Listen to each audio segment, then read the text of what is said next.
oil pulling அது எப்படி பண்ணுறது காலையில் எழுந்ததும் எதுவும் சாப்பிடாமல் இதயம் வளத்தை வாயில ஊத்தி நல்லா கொப்பளிக்கணும் அப்புறம் அதை துப்பிடணும் இதுதான் oil pulling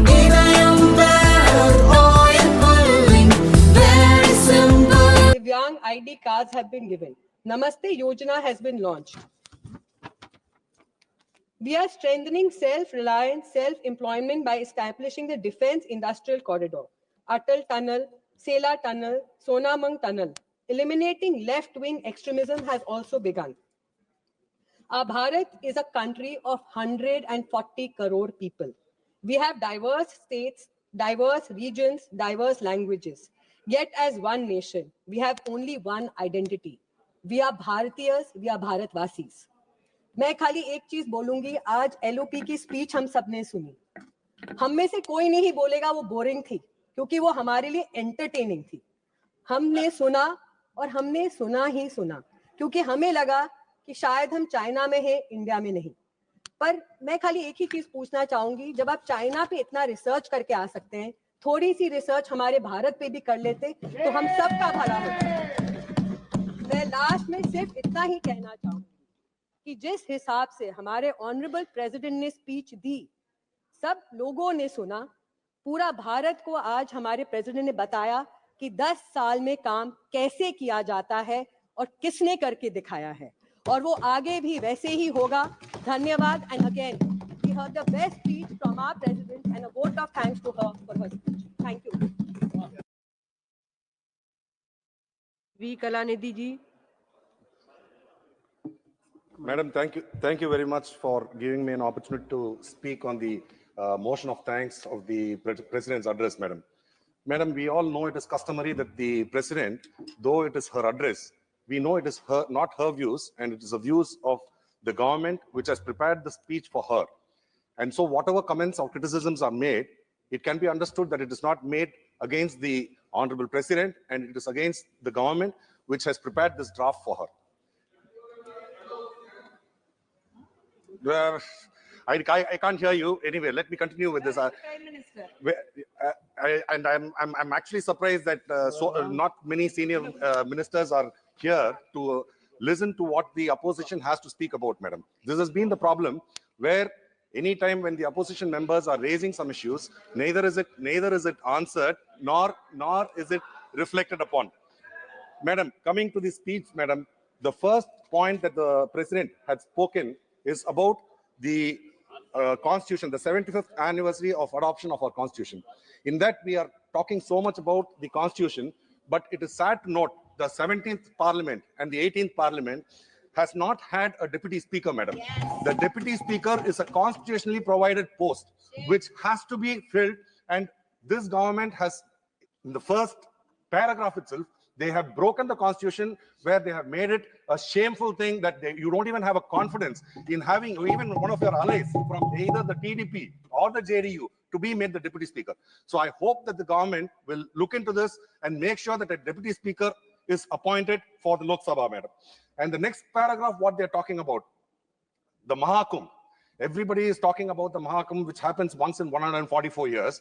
And it is very sad to note that so many deaths have happened. So far, what has been reported is 30 deaths and 60 people injured. But we are suspicious of these news articles, because whenever a major calamity of this extent happens in this country, we expect the ministry, the Home Minister, to come and give a statement in the Parliament of this House to mention what exactly has happened and what measures have been taken for relief and for the support of the people over there, and what safety measures are taken to ensure that it does not happen again in future.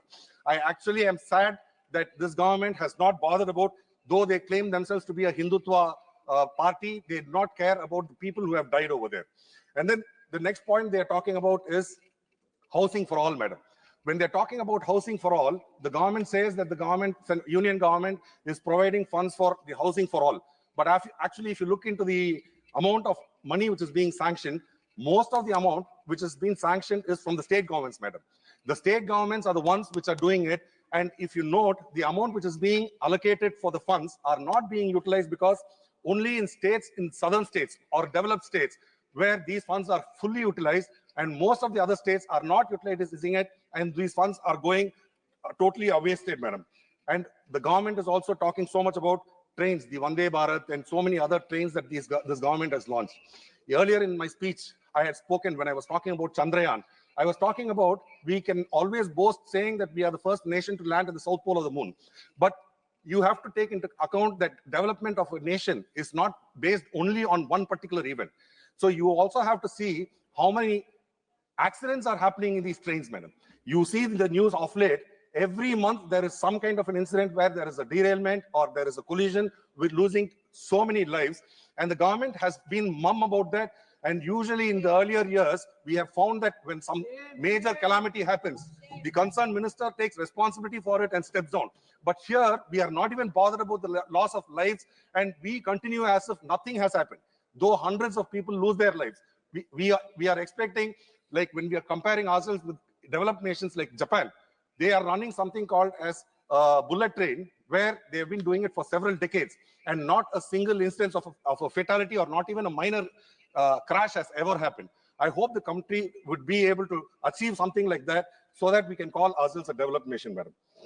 Madam, the government and the Honorable Prime Minister constantly keep talking about Viksit Bharat.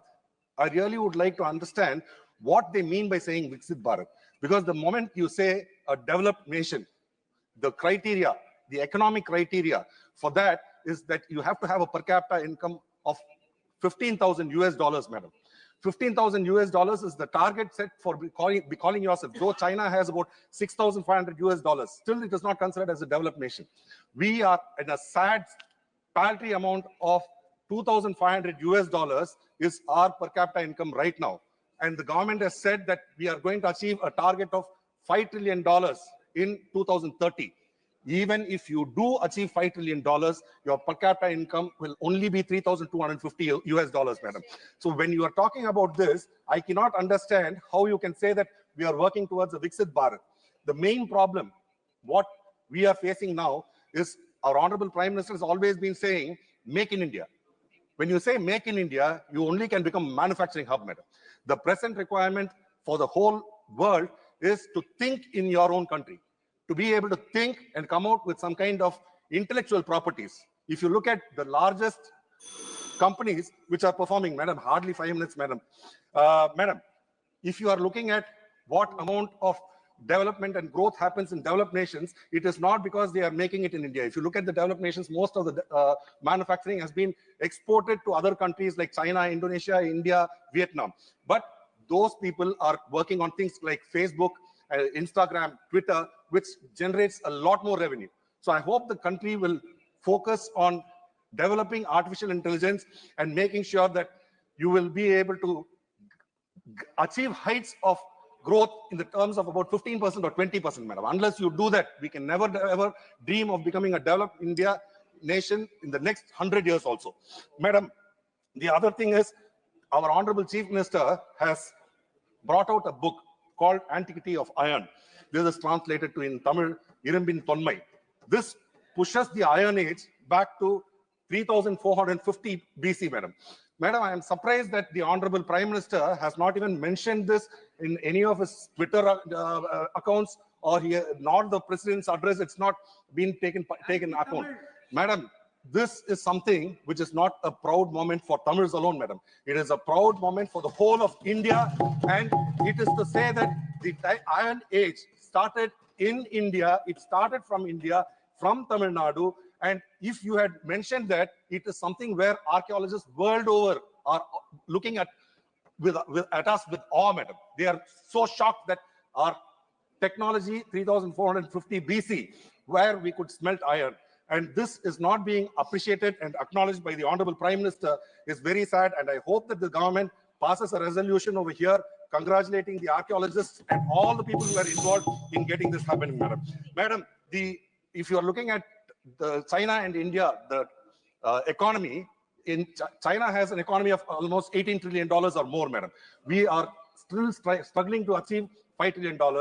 And you are talking about make in India, where Atmanirbhar Bharat, where you want to make everything here. But sadly, in the last 10 years, $600 billion is our trade deficit, where you have lost out the amount of money. where this country could have reached export surplus, where we could have been trade positive. But that has not been achieved in 10 years. I hope this country focuses on ensuring that we are a trade surplus country and ensuring that, Madam, Complete our kariye, Manik. leader, and Please, also please. our leader has spoken, Madam, how the government is talking. And the president, in the last line, she has told that this is a country with 140 crore people.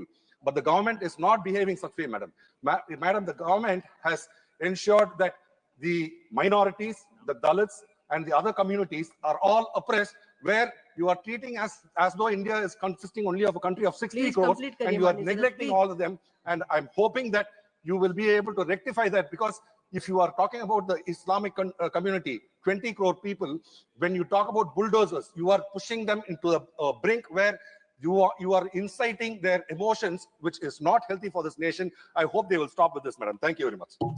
माननीय श्री राजकुमार सांगवान जी।